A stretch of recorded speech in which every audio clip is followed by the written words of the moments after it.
Hi, welcome back to the Spirit Lounge. Hope you guys are doing well. I'm just going to try to open the chat on here because I'm not sure this is streaming on all in all of the chat windows, but I'm just going to try to open that up if I can see it. There we go. I think it should be up, should be streaming well on Facebook and YouTube. Nonetheless, I'll start the presentation now, and then as soon as it comes up, it would do this. Bear with me a moment.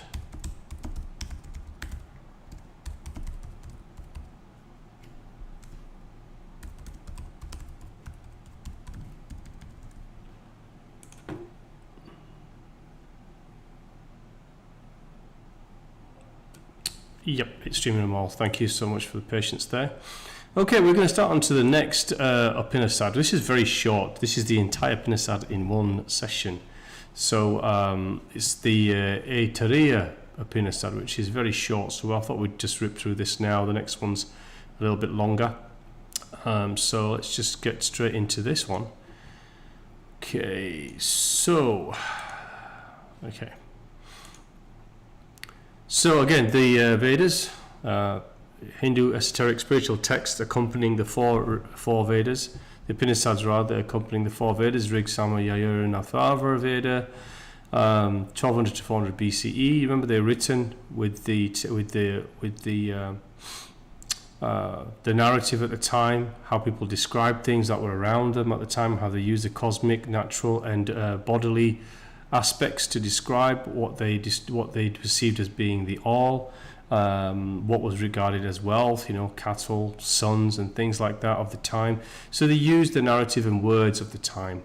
So remember, when we look at all these scriptures, remember when they were written, and then relate those back to the time when they're written to understand why they're written in a certain way. It's easy to kind of dismiss them and get kind of annoyed with how they're written. Because they can be a little bit, they're very, very old, and so they're for modern times in the way we think today, they can seem outdated, but actually they're not. The message is actually in there in the words, if we get past how they sound and how they're pulled together. Okay, the Aitareya Upanishad belongs to the Rig Veda, where the previous one was a Sama Veda. They all pull from all of them. Some of the earlier parts of this do is sacrificial ceremonies, although what I've read and pulled out doesn't really concentrate on that.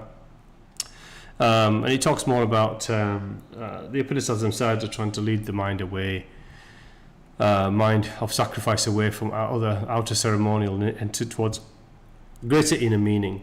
And the author describes there are three classes of individuals seeking enlightenment. There are those who wish to acquire wisdom, is those that turn away from the world, whose minds are freed and collected, and those who are eager for freedom. But I think everyone's a combination of all of those. Okay, the first chapter, the creation of the cosmic person. Just make sure this is working. The creation of the cosmic person. The self was all this. They're talking about the divine spirit. One only in the beginning. There was one only in the beginning. There was nothing else. He thought. This is talking about the all itself, the all, our creator God, our source, our divine one, our single unity. He thought, let me now create the worlds. He created these worlds, water, light rays, death, and the waters. Death being the physical manifestation. Earth is where things die, things live and then die. It's not talking about the aspect of death, i.e. detachment from the spirit. He thought, here then are the worlds. Let me now create the guardians of the worlds. From the waters themselves he drew forth the person and gave him a shape. He brooded over him. Mouth was separated. Mouth became speech. From speech came fire. From nostrils came breath. From breath came air. From eyes came sight. From sight came the sun. From the ears hearing, and from the hearing the quarters of space, which is everything around us. From hairs came plants and trees. From the heart, the mind, and the mind came the moon. From the generative organs came semen, and from semen came water. And it comes all the way around, waters being the nurturing, the birthing force. So it comes full circle, in other words.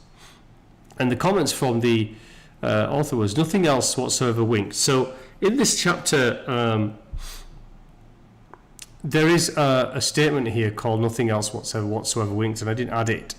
It means was a term used in Sanskrit by the ascetics. And it's kind of odd. I've never heard this before, and I thought, what does that mean? So he's actually put a statement. It means refuting dualism. It means there's nothing separate from at the time when there was nothing else but the all, nothing else whatsoever winked. It means there's nothing else out there. So non-being of matter, which is assumed for explaining creation, is not external to the supreme. So everything is within. So non-being and being is all one. It's all together. There is nothing else outside. So therefore, the term "nothing else whatsoever" winked. So if you ever hear that again, or read that again, this is what it means. And it says, "Earth is called Mara, being death, because all beings on earth die."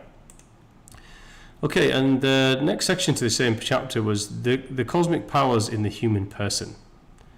These divinities thus created fell into this great ocean. This great ocean is the great ocean of manifestation of the waters, the universe itself. Subjected that person to hunger and thirst. They said to him, the creator, so these divinities, these guardians said to him, to the creator, to the all, find out for us an abode, where should we be, wherein established we may eat food. So they were brought a cow. It was not enough. They were brought a person, and he said to them, and they said they deemed that as being the right thing to bring. And he said to them, enter into your respective abodes. To him, the creator, hunger and thirst said, for us also find an abode. So the hunger and thirst and the divinities were asking for an abode. And he said to them, I assign you a place in these divinity and make you sharers with them. Therefore, to whatever divinity an offering is made, hunger and thirst became partakers in it. So they all became partakers within the greater waters, or the great ocean, and also the person, the being within the great, and an infinite self within the body itself, or the I that exists within us. Okay. The entrance of the body, of the self into the body. He thought, how can this food exist without me? He thought, though what way shall I enter it? So this is discussing how create a person, a being, the divinities, the hunger and thirst, also being physical hunger and thirst. He thought again, if speaking is through speech, if breathing is through breath, if seeing is through eyes, if hearing is through the ears, touching is through the skin, meditation through the mind, then who am I? After opening that very end of the head, this is the crown chakra is how we connect. The way he entered, by the way he entered, he being born perceived the created things. What else here would one desire to speak? He perceived this very person, Brahman, all-pervading. I have seen this, he said. So this is talking about the spirit entering through the crown of the head. The spirit is how the entrance of the self, and it's also how, remember how when we meditate, we feel the connection is there when we feel that web of energy, that web or that tingling, that sensation that's coming out from the crown of our crown chakra. This is us connecting to the divine from within, the earth and grounding both ways. This is why it's kind of, I think it's trying to indicate that the spirit was entering through the head space, and then what it was being perceived was the Brahma, the absolute consciousness or divine consciousness that pervades everything from within, and that the person had perceived it. Okay, chapter 2, 3 births of the self. Okay, in a person, indeed, this one first becomes an embryo, which I, semen, in the vigor come together from all the limbs. In the self, indeed, one bears a self. When he sheds, this is a woman. He then gives it birth. That is its first birth. It becomes one with the woman. She nourishes this self of his that has come into her. He, the son, who is one self of his father, is made his substitute for performing pious deeds. Then the other self of his father's, having accomplished his work, having reached his age, departs, so departing hence, he is indeed born again. That is his third birth. that has been stated by the seer. He, knowing thus and springing upward, when the body is dissolved, enjoying all desires in the world of heaven and become immortal, ye become immortal. What is this talking about? Well, this is referring to the three stages of remember in the Vedas, it constantly talks about the three stages of life where one ultimately embarks upon an ascetic life. So the first birth is actually the physical birth of the body, and also the spirit entering the vessel upon birth through the act, through the procreative act with a woman. And then the woman shed, he gives birth. This is the first birth. The second birth is where the son is then nourished through the life of adulthood, that being the second birth. The third birth is when he and then obviously takes over his father to do work as in pious deeds.